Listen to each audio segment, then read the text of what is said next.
રાજુલાના ધારેશ્વરની ધાતરવડી નદીમાં ન્હાવા પડેલા 4 યુવાનો ડૂબ્યા હોવાની માહિતી મળી હતી। ઘટનાની જાણ થતાં મામલતદાર અને પોલીસની ટીમ ઘટના સ્થળે પહોંચી હતી તેમજ કોસ્ટગાર્ડ દ્વારા પણ શોધખોળ હાથ ધરવામાં આવી રહી છે। સાથે જ ધારાસભ્ય હીરા સોલંકી પણ ઘટના સ્થળે પહોંચ્યા હતા અને પાણીના પ્રવાહમાં કૂદકો લગાવી ધારાસભ્યએ શોધખોળ હાથ ધરી હતી। આ અંગે વધુ માહિતી સાથે ફોન લાઈન પર જોડાયા છે અમારા સંવાદદાતા ફારૂક કાદરી। જી ફારૂક, રાજુલાના ધાતરવડી નદીમાં જે યુવાનો ન્હાવા પડ્યા હતા તે ગુમ થયા છે, તો આ વિશે વધુ જણાવશો?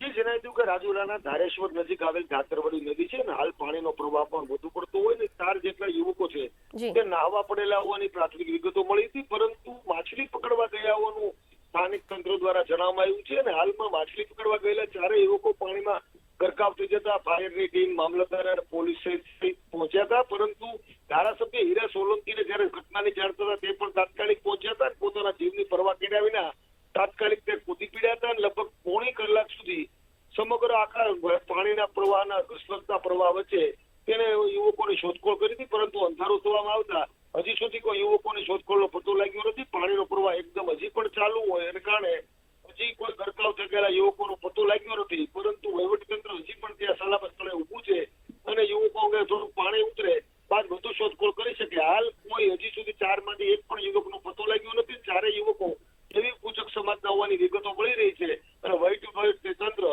તેને શોધખોળ માટે હજી પણ કવાયત કરી રહ્યું છે।